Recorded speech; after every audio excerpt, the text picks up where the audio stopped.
Praise the Lord, praise the Lord, praise the Lord. Patuloy na makinig tayo sa Man of God na pinadala sa atin ng ating Panginoong Diyos sa oras na to. At sabi nga ay patuloy na Bibles up, notebook up. So, ready po tayo, maghanda na isulat lahat ng mga makikita natin, lahat ng mga maririnig natin na salita ng ating Panginoong Diyos. Sa oras na to, tinatawagan po natin ang leader ng Phase 9, Satellite. Walang iba po kundi si Sister Claire Duguna. Palakpakan po natin ang ating Panginoon. Thank you po, Ma'am Luz. Malakas na palakpak po kay Lord, kay Lord, kay Lord. Praise the Lord, praise the Lord. Hallelujah, hallelujah. Praise you, Jesus. We welcome you in this place, Panginoon. Hallelujah. Before we start po, let us all pray. Father, we thank you so much. Panibagong araw, panibagong pagkakataon na kami ay makapaglingkod sa iyo, makapagsamba sa iyo, maipakita namin yung pasasalamat, yung gratefulness namin sa buhay na to na pinagkaloob mo sa bawat isa. Today, we entrust everything sa iyo, ngayong sa iyo, Panginoong Diyos. And I pray na you speak to every heart this morning and you move every lives. Nang sa ganun, Panginoon, hindi masayang yung pagdalo nila ngayon, hindi masayang yung pag-upo nila, hindi masayang yung pakikinig nila ng salita mo na wala pong lalabas na hindi unti-unting na-replenish at na-refill ang aming mga puso, ang aming mga espiritu, Panginoon. Dahil Lord, kung wala ka ay wala po kaming magagawa. Marami pong salamat. Kalooban niyo pa rin po ang masunod. In Jesus' name, amen and amen. Before we sit down po, let us read po yung ating key verse o focus verse natin sa topic natin ngayon, Psalms 51 verse 10. Sabay-sabay po tayo. Create in me a clean heart, O God, and renew a steadfast spirit within me. Pwede na po silang magsiupo at pagpalain po yung pagkabasa ng salita ng Lord sa umagang ito. Kumustahan po muna tayo. Kumusta po kayo? Ikahulyo lang ang okay. Kumusta po kayo? Boys on the other side, kumusta po kayo? Okay lang. Yun talaga yung madalas sagot, no? Okay lang. Yung 2 letters na yun, okay lang. Yung mga nanay natin, kumusta po ang isang linggo nyo? Better, much better. Praise the Lord. Yung mga tatay natin, how is your week? Kumusta po ang linggo nyo? Good. Praise the Lord. Good. Sa second question ko po, kumusta naman ang puso mo? Kumusta ang puso mo? Sabihin mo nga sa katabi mo, kumusta ang puso mo? Ano ang unang pumasok sa isip? Ano ang unang pumasok sa isip kapag puso ang pinag-uusapan? Pag-ibig, may love life ka ba ngayon? No, pag tinatanong yung puso, ang pumapasok agad sa isipan, love life, single ka ba? Okay pa ba kayo? You're in conflict, in good terms, cool off kami ngayon. Yung mga ganun ba? Pero kung ano man yung status ng puso mo ngayon, kapatid, I hope that you're already listening to me right now. Gusto ko po encourage kayo and help me more to encourage you sa tulong ng Panginoong Diyos. Kasi ang gusto po ng Lord sa bawat isa sa atin ngayon, bago ka umuwi, sabihin mo sa katabi mo, bago ka umuwi this morning, unti-unti ma-fix yung dapat ma-fix. At tumibok ulit ng tama yung puso mo. Okay? Dahil ang desire naman talaga ng Panginoon po natin sa bawat isa sa atin is for us to be made whole. Amen? Ang gusto ng Panginoong Diyos for us to be made whole again, to be filled again. So, speaking of being made whole, mga kapatid, let's not forget na yung kabuuan natin, yung kabuuan ng pagkatao natin, ito lagi ko po itong sinasabi, hindi pa pwedeng mawala to sa pag nag-OVE ako, tsaka pag nag-vision casting ng isang tao, yung tatlong aspeto na bumubuo sa atin bilang tao. And what is that 3? What are those? Wala pong nakakaalala. Ano yung bumubuo sa pagkatao natin? Yung tatlong aspeto, it is the body, soul, and spirit. Diba? Which are interconnected or interrelated sa isa't isa. Magkaugnay sila, hindi ba pwedeng mawala yung isa. Naku, patay ka. Diba? So kahit different approach natin or different yung definition o anumang justification ng ng ibang churches, pero the bottom line is hindi sila dapat magkahiwa-hiwalay. Sila ay magkaugnay. Dahil kung ano yung ginagawa ng katawan mo, apektado ang kaluluwa mo. Amen? At kung ano yung nararamdaman mo o ng kaluluwa mo, ng espiritu mo, apektado yung katawan mo. Kaya nga kapag sobrang lungkot ka, di ba, o stressed ka sa mga bagay-bagay sa mundo, nagkakasakit ka minsan. Tama? O ako lang yun? O hindi ka nakakakain ng tama, hindi ka rin nakakatulog ng tama o eksakto sa oras. Aminin. Diba pag sobrang stress tayo, dami nating iniisip, it really affects not just our mental health, but our physical health. That's why napaka-importante kung ano yung estado ng puso mo. So again, kumusta po ulit ang puso mo? Okay? Dahil kung ano yung kondisyon ng puso mo, the condition of your heart, number 1, it determines the direction or course of your life. Amen? So, this is a very important issue kasi dalawa lang naman yung direksyon na pwedeng puntahan ng buhay. Ano po yun? It's either eternity with the Lord or yung opposite nun is a life away from Him, which is eternal death. At ang determining factor lang naman lagi kung saan ka pwedeng pumunta dun sa dalawa is kung ano yung estado ng espiritu mo, ng kaluluwa mo, ng puso mo. Okay? So ito po yung main mission, yung purpose, yung mission, yung vision ng kaaway is gawin ang lahat ng kaparaanan para iligaw tayo. No, gawin ang lahat ng paraan para ikaw ay mapagod. Kasi kung hindi ka niya makuha sa isang suntukan, kapatid, sa isang punch, hindi ka niya ma-knock out doon, ang gagawin niya na lang, pagurin ka ng pagurin hanggat marinig ka niya na ayoko na, tuko na ako. Gets niyo ako? Ulitin ko, baka hindi kasi nagigets ng iba. Gising na ba? Gising? Ang sabi ko po, hindi man magawa ng kaaway na i-knock out ka sa isang suntukan lang, gagawin niya ang lahat ng paraan ng issue sa buhay mo para mapagod ka to the point na sabihin mo, suko ka na. To the point na sabihin mo, ayoko na pastor. To the point na sabihin mo, ayoko na po sa leader. Ayoko na. I quit. At ang unang-una niyang titirahin ay yung puso natin. Okay? Yung puso natin. Kasi, alam niyo po ba yun, di ba? Kung ano yung gagawin ng katawan mo, minsan naggagaling dito eh. Dito nag-uumpisa. So dito, nag-uumpisa. Kaya si Satan, ang gagawin niya, bibigyan ka lahat ng challenges sa buhay, dadagdagan niya yung dami ng responsibilidad mo, sunod-sunod na problema. Remember, Job, yung nakakasunod, kaway-kaway. Diba?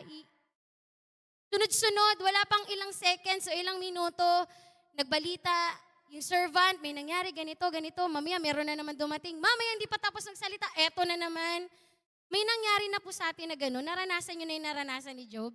Yung minuto, wala pang segundo may nangyari, nagbalita, eto na naman. Diba? Pahihintulutan yung mga bagay na yon hanggang sa ma-burnout ka, at ang maging solusyon mo ay, Lord, I quit. Kaya very significant po, o importante, yung estado ng puso sa ating buhay. Hindi kasi natin pwedeng sabihin na naglilingkod tayo kay Lord, no, pero walang puso. Pag walang puso, walang kabuhay-buhay yun. Hindi din pwedeng sinasabi mong may faith ako sa Lord, pero wala naman yung heart mo sa kingdom ng Panginoon, wala naman yung heart mo sa gawain ng Panginoon.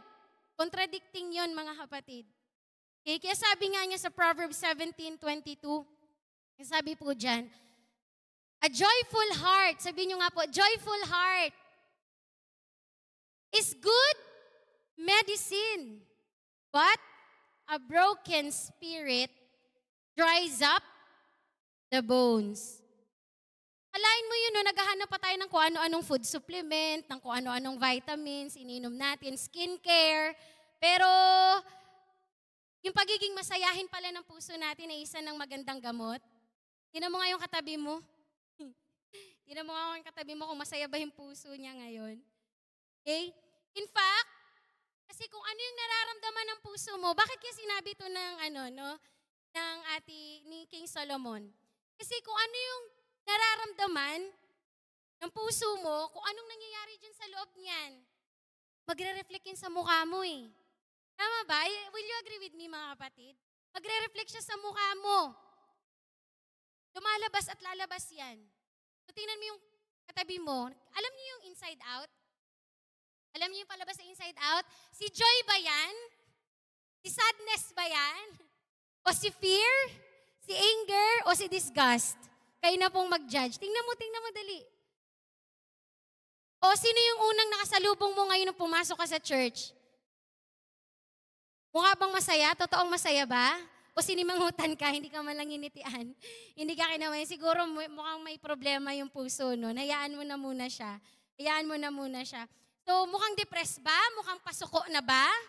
No? Sa ibang version po, ang sabi doon, kung ano yung estado ng heart, it reflects yung countenance nito eh. It reflects yung kabuuan ng estado ng pagkatao nung isang tao. Kaya makikita talaga kahit anong tago mo. Pero sabi sa Proverbs 15 verse 13 din, sabi sa Legacy Standard Bible, a glad heart makes a face look good. But when the heart is pained, nasaktan, the spirit is broken. Pero posible, mga kapatid, kaya na meron kasama tayo sa pamilya, meron tayong kasama ngayon dito sa loob ng church, kasama sa cell group, kasama sa satellite, ngingiti-ngiti lang on the outside. But they are dying or hurting inside. Posible.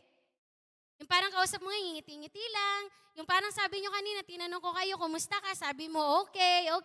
Pero alam nyo po ba, pag ako yung nagtatanong ng ganun, even sa office, sa mga alaga ko, sa satellite, pag tinanong ko, kumusta ka, nasasabihin nila sa akin, okay, hindi ko yun ina-accept. Gusto ko explain mo, anong nangyari sa'yo ngayon? Hindi sapat yung okay, you need to be specific. Why? Kasi minsan, akalain mo okay, no? Meron nagsabi sa akin, okay lang ako, Ate Claire, okay. Tapos malaman-laman mo, muntik na maglaslas. Okay yun okay daw siya. Diba? Kaya nakakadaya yung ngiti-ngiti lang. Pero hindi mo alam, they are crying and grieving inside. At ang mas worse doon, kapatid, at nakakatakot, they are already losing hope or they are already losing faith inside. Kaya magtataka ka, di ba, minsan, nung first quarter ng taon, kasama mo pa eh. Kasama mo pa sila. Masaya pa kayo, nagkikwentuhan, ganyan. Nagsisell group, nagsisharing. Tapos magtataka ka, nung sumunod-sunod na buwan, second quarter, third quarter, hala, unti-unti nawawala, uma-absent, wala na. Hanggang ngayon, matatapos yung taong 2024, wala na sila. Why? Kasi akala mo okay sila. Pero not knowing, they will already empty inside, broken and burning out inside. At ang malala, kasi hindi tayo sensitive. Baka ang malala, kasama mo sila palagi, pero hindi mo naman talaga sila kinukumusta. Ang malala, mga kapatid, kasama mo sila, nakakausap mo sila, pero ikaw mismo, empty ka na, yung discerning spirit mo, wala na din, kaya hindi mo sila naramdaman that there is something wrong within them. At bilang magkakapatid, bilang family po sa Panginoong Diyos, nagtutulungan tayo, di ba? Parang walang umagri sa akin. Di ba pag magkakapatid sa Panginoong Diyos, pamilya sa Panginoong Diyos, nagtutulungan po, di ba? Naghihilaan pataas. Hindi yung sama-sama kayo nagkikwentuhan, puro problema yung pinag-uusapan ninyo. Di mas lalong madadown yun. Yung tipong yung kwentuhan mo, mas mababa yung faith sa'yo, patay. Umasa ka talagang bukas, wala ka nang makikita. Kasi you have affected yung burning spirit, yung dying spirit nila sa loob. Alam niyo po, may mga tao na gusto nila lagi may kausap sila. Sino dito yung gusto niyo lagi may kausap kayo? Pero hindi lahat sila dahil gusto ng advice or ng godly wisdom. Alam niyo kung ano lang yung gusto nila, kaya gusto nila lagi may kausap? They're just seeking attention. They're just seeking attention to other people. Why? Kasi akala nila, yung ibang tao na yun, yung tao na yun, makakapagpuno ng emptiness na meron sila. Makakapagpuno ng kakulangan na nararamdaman nila sa kanilang puso. Pero ang masaklap, paano kung hindi tamang tao yung kinausap? Kasi ikaw, hindi ka available. You're too busy. Kaya iba na lang yung kinakausap ng alaga mo. Iba na lang yung kinakausap ng satellite members mo. At yun yung nakakatakot. Pansinin po ninyo, sa salitang broken, andun yung letrang OK. Tama? Kasi it can be looking good or okay on the outside. Madaling magpanggap na okay ka, kahit broken naman talaga ang iyong puso. Nasasabihin mo, I'm okay, I'm blessed, I'm highly favored. Pero ang sabi sa scripture, yung merry heart or yung joyful heart is a good medicine. Kaso, yung half portion ng verse, tandaan natin, ang sabi dyan, pakilabas yung una kapatid, the broken spirit dries up the bones. So dito pa lang mga kapatid, makikita natin may connection talaga yung mental health natin, yung physical health natin, sa spiritual health natin. Na kung ano yung nararamdaman ng inner side natin, it will affect yung physical health mo, yung labas mo, yung kabuuan mo bilang tao. And while studying this po, napag-alamanan ko, hindi naman kasi sabihin ng Bible na ganito kung walang justification eh. At napag-alaman ko, hindi nahuhuli ang salita ng Lord sa scientific study. Kasi yung ating dugo, minamanufacture siya ng bone natin. Sino dito nag-favorite ang science? Okay? Minamanufacture siya ng dugo natin. Okay? Para makabuo siya ng dugo. Pero para mag-manufacture din yung dugo, kailangan niya ng water. Kailangan ng water para may dugo na ma-manufacture sa ating katawan. Okay? At kailangan ng tubig para mabuo yung dugo eh.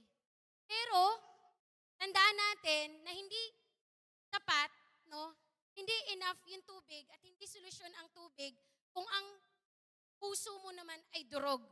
When your spirit is broken inside, the water is not enough to fill the emptiness in your heart. Again, hindi sapat na uminom ka lang ng tubig, okay ka na. Okay? Hindi sapat ang tubig, inumin mo yun, tapos magiging okay ka. Kasi there is something different na kailangan mo para mapuno yung empty heart mo. And based on the scientific study po mga kapatid, sa WebMD article, medical science confirms this truth of dried up bones resulting from depression. See? They wrote even mild depression may significantly increase sa mga babae po a woman's risk for developing osteoporosis.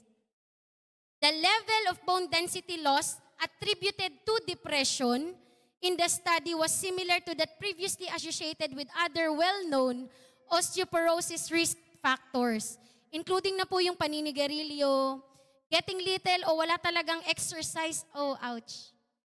Kung wala ka talagang exercise, nakaka-affect siya. Bone mineral density testing, ni-reveal nito na 17% ng mga depressed na babae showed evidence of bone thinning. Numinipis yung buto at a particular vulnerable area of the thigh bone. Compared to 2% of women who were not depressed.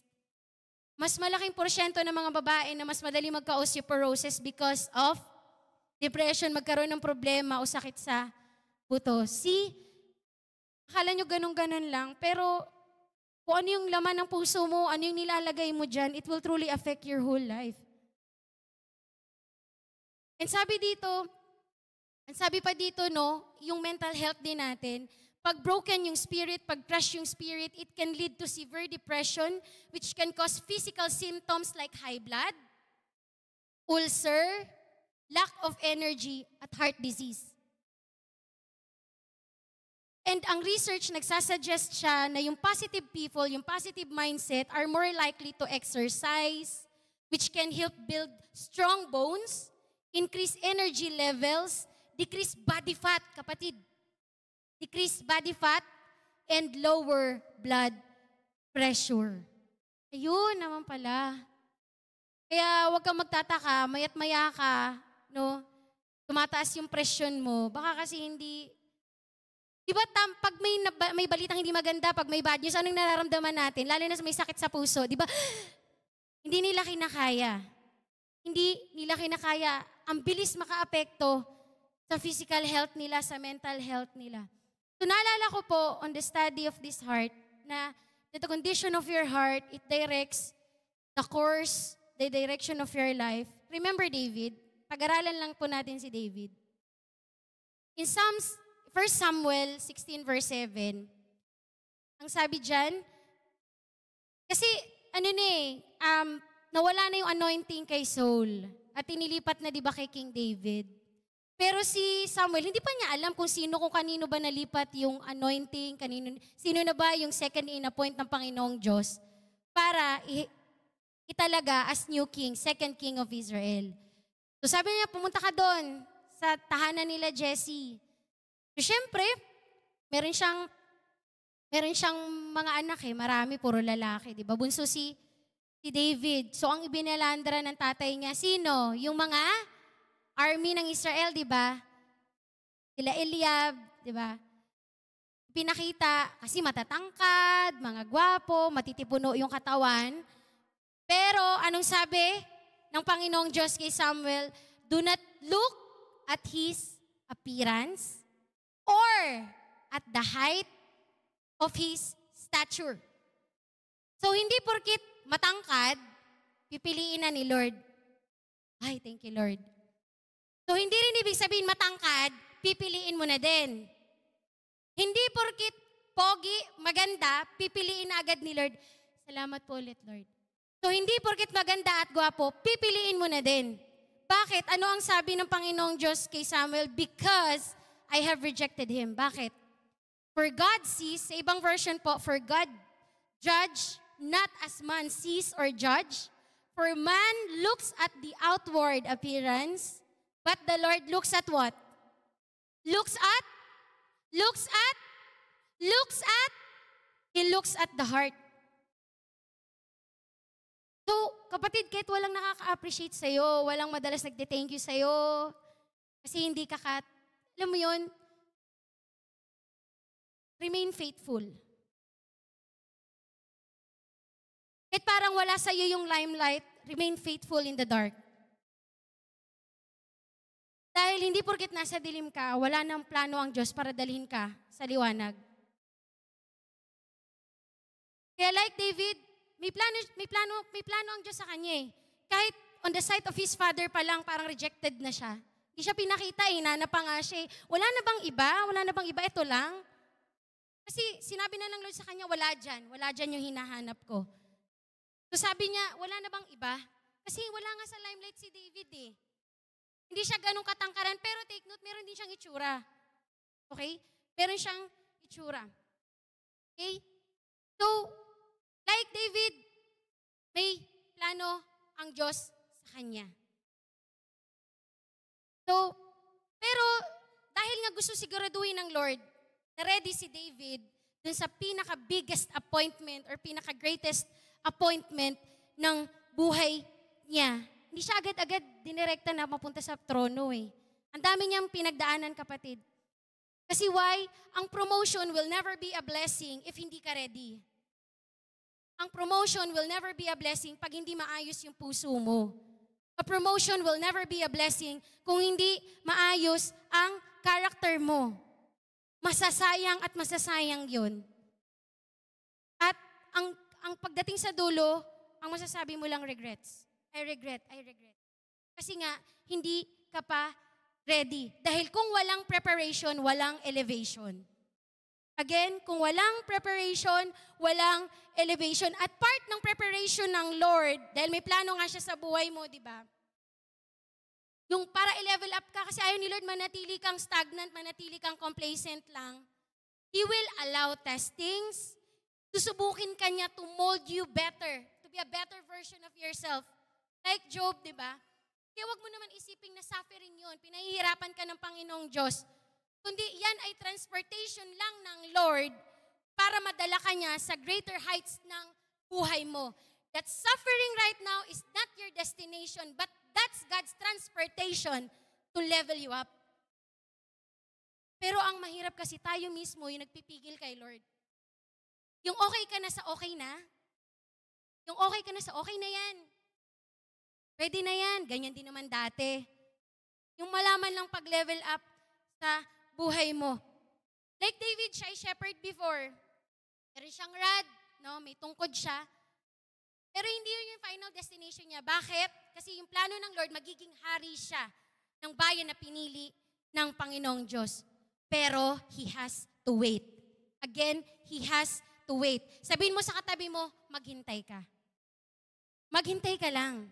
Kaya until chapter 17 ng 1 Samuel, nung hinahamon na nung higanting Philistine na si Goliath, yung bayan ng Israel, 40 days, wala talagang naglalakas loob. Diba? Naharapin siya. And then nung ika-40th day, tatay nga si Jesse, sabi nga, David, dalhan mo ng sandwich yung mga kapatid mo. Sandwich? Dalhan mo ng sandwich, yung supot, dalhin mo. Saan siya ng tatay niya, dalhin mo doon sa mga eldest brother mo. Take note, una, anong hawak niya? Bilang shepherd? Rod, yung staff, yung tungkod niya. Ngayon, ano ang hawak niya? Supot, plastic, magiging grab driver. Papunta doon, tatawirin niya yun eh. So, nagreklamo ba si David? Nabasa niyo ba? Hindi siya nagreklamo. Kahit alam niya, nung time na yun na in-anoint na siya ng Panginoon, na wait, hari na ako na yung next king ng Israel. Sinabi niya ba na, I am humiliated? No, hindi niya sinabi yun eh.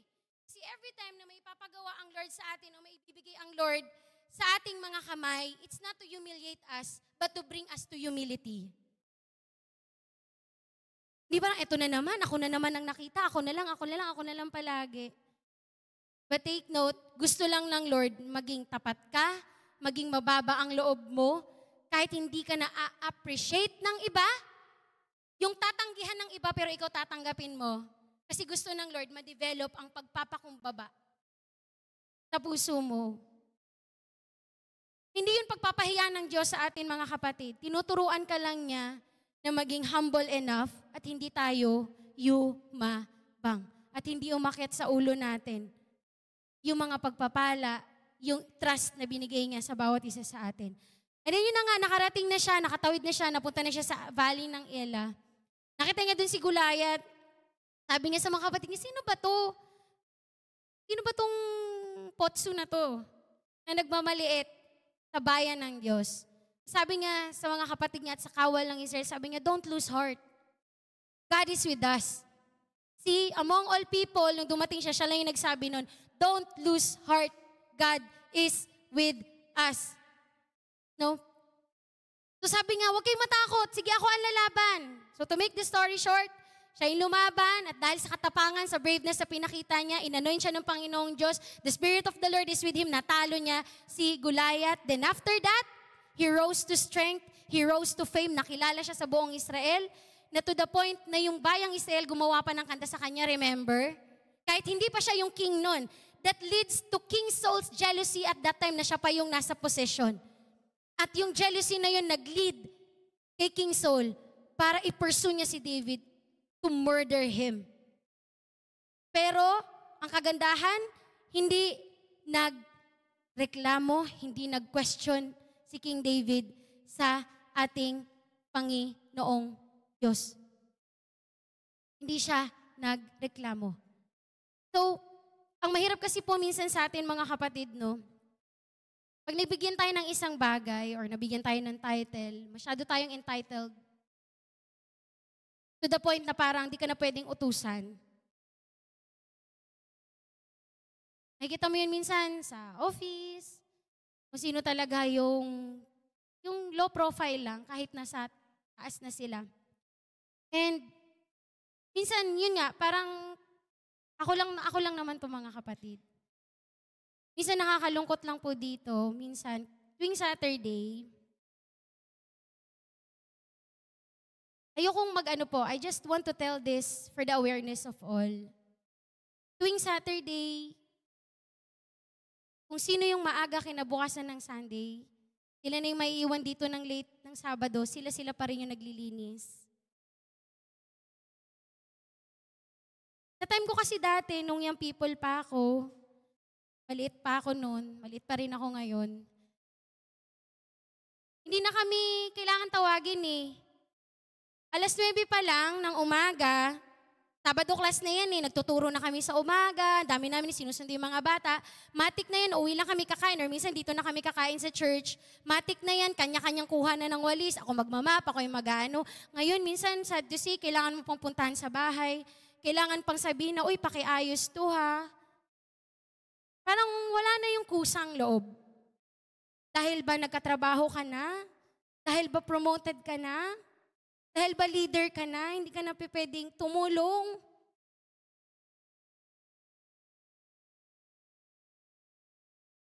Knock-knock. Pero wait lang, we are not entitled. We are just entrusted. Entrusted lang tayo ng Panginoong Diyos. Kasi even me, we don't deserve. Kung ano man yung meron tayo ngayon. It is because of God's grace. God's grace yun, habag yun ng Panginoong Diyos. Hindi title ang binigay ng Lord sa iyo, kundi trust. Yung family mo, yung relationship na meron ka ngayon, yung ministry na meron ka ngayon, yung resources na meron ka ngayon, that were all entrusted lang sa iyo, kapatid. So tandaan natin, the way to go up is to go down. The way to go up is to go down. Hindi pwedeng gusto natin maging hari, pero ayaw natin maging shepherd at hawakan yung tungkod, maghawak ng supot, mag-deliver ng sandwich sa kapatid mo. No? So whatever na ilagay ng Diyos sa ating mga kamay, we need our hearts to be humble enough at nakasuko sa Panginoong Diyos kung ano yung pinapagawa ng Lord sa iyo. Kaya nga po thankful ako sa Panginoong Diyos kasi nung Thursday po, nagkaroon kami ulit ng kapihan session with our group director. Tapos, yung mga middle managers, 7 kami. Sabi ko, 7? Hindi one-on-one? Sabi ko, siguro more of ano lang to. Sabi ko, ganun. Di pang-4 ako, nagkaroon ako ng chance na sabihin sa kanila, meron pa palang iba dun sa mga lagi ko nang nakakausap, pero they don't know the whole thing about me. So, proud ako lagi na sabihin na my first job is janitress. Parang tinginan silang lahat sa akin. Bakit sabi ko dun sa isa na kasama ko palagi sa P4 noon, hindi mo alam, hindi Miss Kling. I am proud to say na nag-umpisa ako sa pinakamababa. Nag-umpisa ako, alam mo yung rags, no, to the grace ng ating Panginoong Diyos. At hindi ako nahihiyang magsabi na naglilinis ako ng kubeta, naglilinis ako, umakit sa upuan para lang maabot yung agiw. Kasi ang lit-lit ko noon eh. Tapos parang sabi nila, para lang ako inutusan ng suka. Diba? Pero hindi ako nahihiya. Kasi, ang hirap nun no, na biglang pack instant, nandun ka na agad. Paano pag ibinagsakan ng Panginoon? Wala kang alam. Kaya ang hirap dito kung yung people ka pa, hindi ka marunong tumulong sa bahay, hindi ka marunong maglinis, tapos gusto mo mag-asawa ka na, come on, ni magligpit nga ng higaan mo, hindi ka marunong. Maghugas nga ng sarili mong plato sa nanay mo pa, come on. Shame on you. Tapos, yung ang gagalagalante mo sa ibang tao, pero sa mismong pamilya mo, hindi. Come on. Come on, girls. Come on, boys. Huwag tayong maglokohan dito. The Lord desires for us to be made whole. Maayos yung puso natin. Kasi how can we declare that the Lord is good pero yung mukha mo hindi naman kabuti-buti? Yung puso mo naman hindi ganun kabuti pag harap mo yung ibang tao. Sino ang unang-unang mapapahiya? Hindi din ikaw, kundi ang ating Panginoong Diyos. So, ayun na nga. Diba? So, napagod ako. Wait lang po. So, yun nga, di ba nagkaroon ng jealousy si King Saul kay David, hinabol niya ng hinabol, hanggang gusto niyang patayin. Pero ang ending, namatay din naman si King Saul, di ba? At hindi niya nagapi si King David. Pero ito yung magandang part, kapatid. Kahit hinabol, muntik nang patayin si King David, he honored the man of authority. Nagtiwala siya sa timing ng Panginoong Diyos. Kahit alam niya, ako yung next king, bakit mo ako ginaganito? Hindi ganun. Hindi niya pinwersa. Sabihin mo sa katabi mo, hindi niya pinwersa. In-honor niya yung sovereignty ng Panginoong Diyos sa kanyang buhay. Naghintay siya ng tamang timing. So see, ang ganda ng puso. Kaya pala, ang genuine ng puso ni King David. Makabasa pa natin sa Acts 13 verse 22, tinestify ng Panginoong Diyos eh. Sinabi ni Apostle Paul, after removing Saul, sabi niya doon, he made David their king. God testified, concerning him. I have found David, son of Jesse, a man after my own heart. He will do everything I want him to do. Yun pala. See, nakita niya kasi si David na yung puso, gagawin lahat kung ano yung ipagawa ng Panginoong Diyos. Therefore, nakakita siya ng kakaibang favor sa ating Panginoong Diyos. So see, the condition of your heart will truly affect the direction or the course of your life. Kaya pala genuine ang puso ni David dahil ginagawa niya kung ano yung gusto at kalooban ng Lord sa buhay niya. And what an honor na ang Diyos ang mag-testify na, hey, ang buti nitong taong to. This is a man, a woman after my own heart.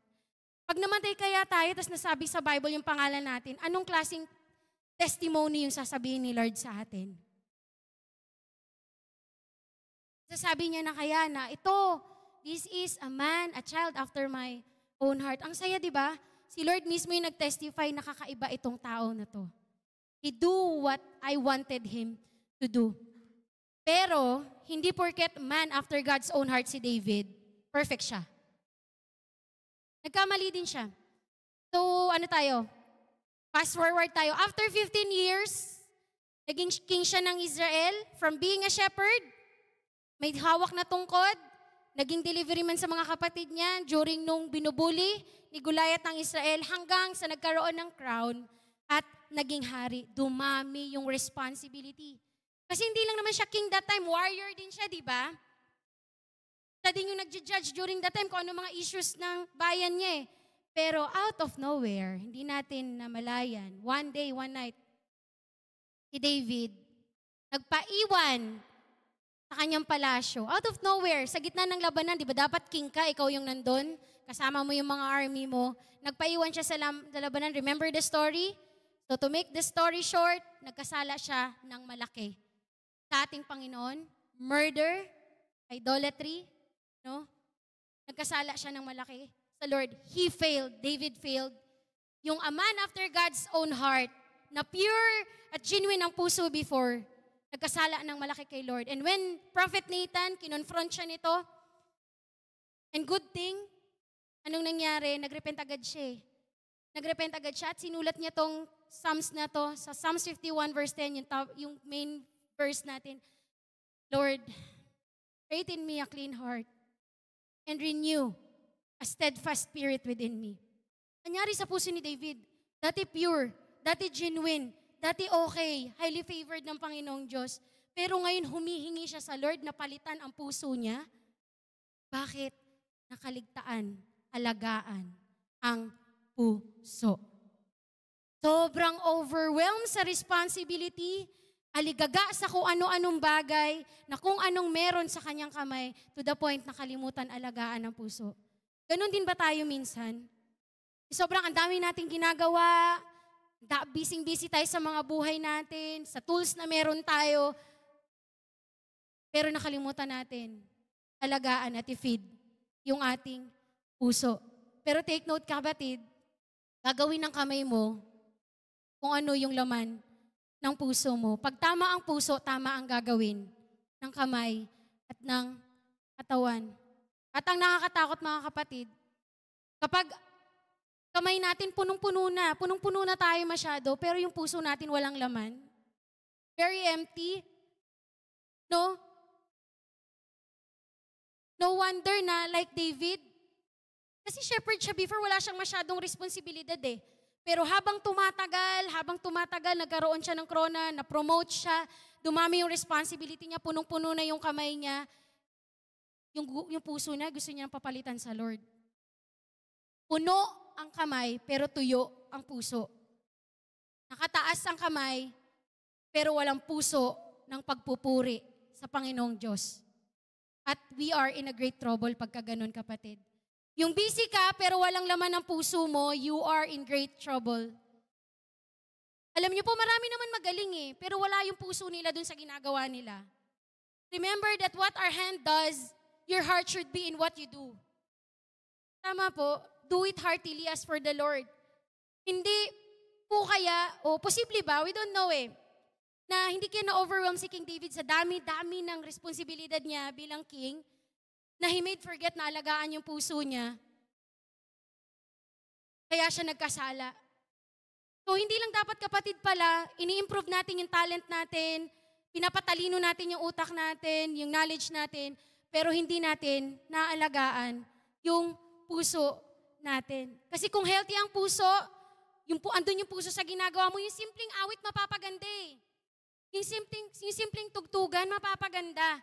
Kasi andun yung puso sa ginagawa ng bawat isa sa atin. So, tinan mo yung katabi mo, mukha bang masaya?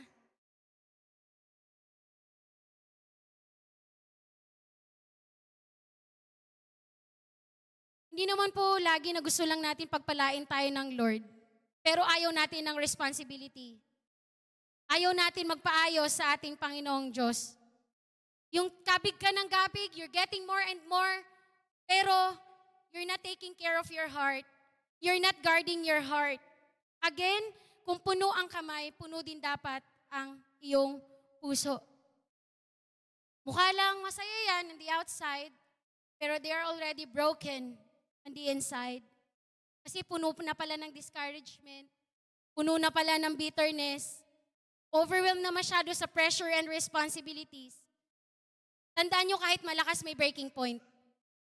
Kahit napakagaling may breaking point. Nauubos din. Nasasait din. Kahit leader may breaking point. Kahit tatay may breaking point. Kahit nanay may breaking point. Masyadong maraming responsibility sa buhay. Name it. Ang dami. Pero kung ang dami mo nang ginagawa pero hindi mo nila alamanan yung puso mo, patay ka kapatid. Darating ang time, mababurnout ka, mawa-worn-out ka. Kaya madalas, ano ang nangyayari? Sinong pinagbabalingan mo? Yung pamilya mo, yung katrabaho mo na walang kinalaman sa kung anong nangyayari sa'yo. Naiinis ka, pati pusa, sinisigawan mo. Kasi nga, hindi mo kayang aminin sa sarili mo na durog ka inside. You are empty inside. Nagpapanggap ka lang. We all need a replenishment, mga kapatid. We all need a replenishment. Sabi sa Proverbs 4:23 sa NIV version, above all else, guard your heart. For everything you do, lahat ng ginagawa mo, flows from it. Nagfo-flow doon. Tandaan natin, we cannot give what we don't have. Pag wala ka na, anong ibibigay mo? Kaya alam mo minsan yung iba, one offense away na lang, magkikwit na eh. One problem away na lang, magpapakamatay na. Kasi hindi na kaya eh. Because they are already worn out. At ito yung masaklap, kapatid. Buti sana kung yung outlet mo naninigaw ka lang, nanunungit ka lang. Baka magaya ka ni King David, ang outlet mo is casual sex. Ang outlet mo is immorality. Ang outlet mo ay pornography. Kasi akala mo sa partner mo mararanasan yung joy. Yung emptiness, akala mo yun yung mag-feel sa emptiness na meron ka. Akala mo yun yung mag-feel sa brokenness ng spirito mo. But it turns out at the end of the day, napalayo ka na pala sa ating Panginoong Diyos. Bakit? Di mo naalagaan yung puso mo. Masyado tayong busy. Masyado tayong busy. Wala lang po akong lagayan. Ayoko lang kasing magkalat dito. Pero imagine this. Ito yung baso. Ito yung marami akong baso. Ng tubig. Marami akong baso. Kung ikaw, nag-work ka, ibibigay mo yung puso mo doon, di ba? May pamilya ka, ibubuhos mo ulit yung puso mo doon. Nababawasan ba? Nababawasan. May ministry ka, ibibigay mo ulit. May nanghingi ng help sa isa sa satellite, ibibigay mo ulit. And hindi mo namamalayan, wala na. Wala nang laman tubig yung pitchil mo. Kaya mararamdaman mo minsan, bakit walang kadating-dating, wala nang kadating-dating, why? Wala nang laman yung puso mo. Take note, you need to replenish, kapatid. Kasi ano yung ibibigay mo kung wala ka ng laman? Kaya importante kahit gaano ka kabisi, you attend to fellowship. You attend to prayer meeting. Na kahit gaano ka kabisi, kumayod, o kung ano pa man yung ginagawa mo sa buhay for a living, hindi mo nakakalimutan yung prayer life mo. Hindi mo nakakalimutan mag-meditate ng word ng Lord. Why? Kasi it is only the presence of the Lord that can fill our emptiness. It is God's word that can remind us, hey anak, magpahinga ka naman. Gusto kitang makausap minsan. Alam niyo, karamihan, very busy sa kingdom, pero no time for the king. Huwag naman sana dumating tayo ng ganun, na ang busy-busy natin, pero yung nakaupo sa trono, hindi na natin pinapansin. Why? Wala nang puso. Wala nang puso. Tandaan mo, you cannot worship with an empty heart. You cannot teach and preach with an empty heart, kapatid. You cannot lead people with an empty heart, with an empty worship. You cannot minister to other people sa nasasakupan mo at ipagkakatiwala pa ng Lord sa iyo kung meron kang empty heart. We need to replenish it, kapatid. Tandaan mo, maraming umaasa sa iyo. Una, yung Panginoon. Pangalawa, yung body ng Panginoong Diyos. Pangatlo, yung pamilya mo. Pang-apat, yung mga taong ipinagkatiwala sa iyo ng Lord. Ngayon, kung hanggang ngayon, nagpi-preaching time na dito kung ano-anong kinakalikot mo, I think you're dying inside. Wala ka na talagang time sa Panginoong Diyos. Tandaan mo, itong mata natin, itong tenga natin, these are the gateways to our heart. Kung ano yung pinapanood mo, ano yung pinapakinggan mo, papasok yan dito eh. Kaya kung anong nilalaman mo dito, lalabas yan sa'yo, gagawin mo. At huwag mo sabihin sa akin, Ate Claire, saglit lang naman, Sister Claire, saglit ko lang naman pinakinggan yung worldly song. Come on. Nakaka-LSS nga, di ba? Yung mas may time ka pa sa Netflix pero wala kang time. Ate Claire, puyat na po kasi ako kaya hindi na ako makapagbigay ng takeaway ko. Pero may time ka ka-scroll-scroll, naka 30 minutes ka na mag-scroll sa Facebook. Sabi? May nag-agree, sabi daw. Sabi nga diba sa Matthew, for where your treasure is, there your heart will be also. Kung magto-throwback tayo, diba, nung nag-umpisa tayo sa Panginoong Diyos, anong parte ng katawan ang tumanggap sa Panginoong Diyos? Paano mo ni-receive si Jesus as your Lord and Savior? Dito mo siya pinapasok, diba? Ang puso ang ginamit para papasukin si Lord. Pero alam niyo po ba ang nakakalungkot ngayon, karamihan sa atin unti-unti, kinikick out na si Lord. Nawawala na si Lord. Wala na si Lord sa puso, unti-unti nawawala na ng pwesto ang Diyos sa puso ng bawat isa sa atin.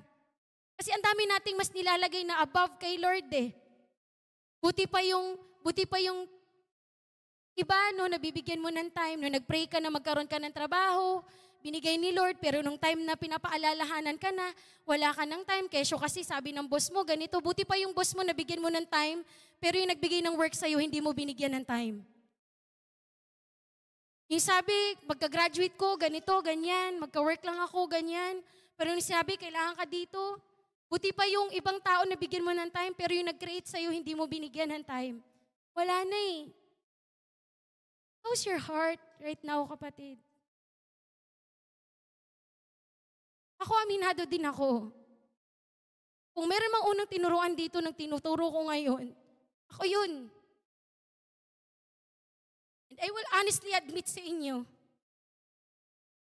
that these past few months, hindi ko alam kung naranasan ko ba yung depression or anxiety. Yeah, walang nakakaalam. Kaya minsan sleepless nights. Nakakatulog ka lang 2 hours, 3 hours kasi ang dami mong iniisip. And to the point na sinasabi ko sa sarili ko, nagiging productive pa ba ako? Nabibigay ko pa ba yung the best ko? Kasi ako yung competitive person, mga kapatid, you know that. Parang hindi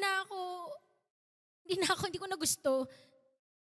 And naramdaman ko, I was so empty inside. Parang kahit ang dami kong ginagawa, I was so empty inside. Wednesday or Thursday, I really cried out to the Lord. Nakipag one-on-one ako sa Panginoong Diyos. Sabi ko, Lord, what's happening to me? Sakto yung verse ni King David. Sabi ko, Lord, create in me a clean heart. Restore mo yung joy ng puso ko. Restore mo yung joy ng salvation sa puso ko. Kasi hindi biro yung responsibility. Pero when I cried it out to the Lord, dun lumabas itong message na to, kapatid. Huwag mong hayaan that you are dying inside. At huwag kang maging self-denial sa sarili mo.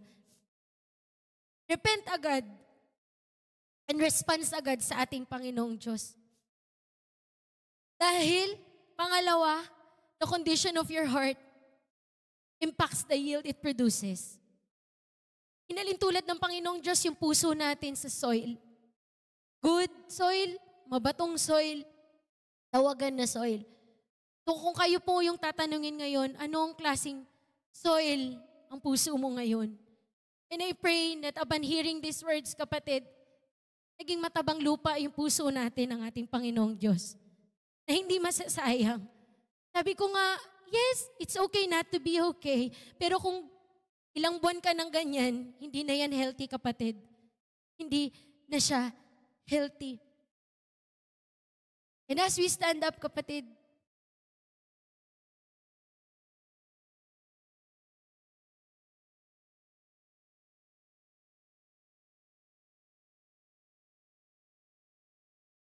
in Proverbs 14:13, sabi dyan, a heart at peace gives life to the body, but envy rots the bones. And in Luke 6:45, good people do good things because of the good in their hearts, but bad people do bad things because of the evil in their hearts. Your word show what's in your heart.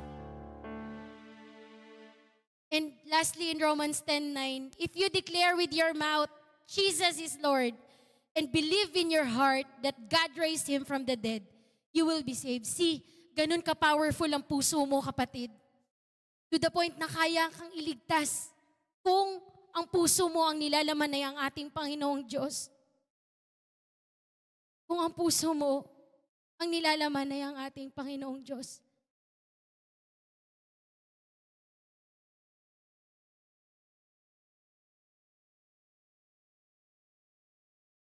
Anong kondisyon ng puso mo ngayon? Sadness ba? Joy? Si disgust? Si fear? O si angry? Whatever it is. I pray and I hope na hayaan mong punuin ka ni Lord ngayon. Bago matapos yung taong 2024, mapuno ka ni Lord. Ma-refill ka ng Panginoong Diyos. Ma-replenish ka ng Panginoong Diyos. Kasi what He wanted for us is for us to be made whole again. Huwag kang magkunwari. Be honest on what is the state of your heart. And si Lord, gracefully, amazingly, ibabangon ka niya ulit. Ibabangon ka niya ulit, kapatid. Ibabangon ka niya ulit.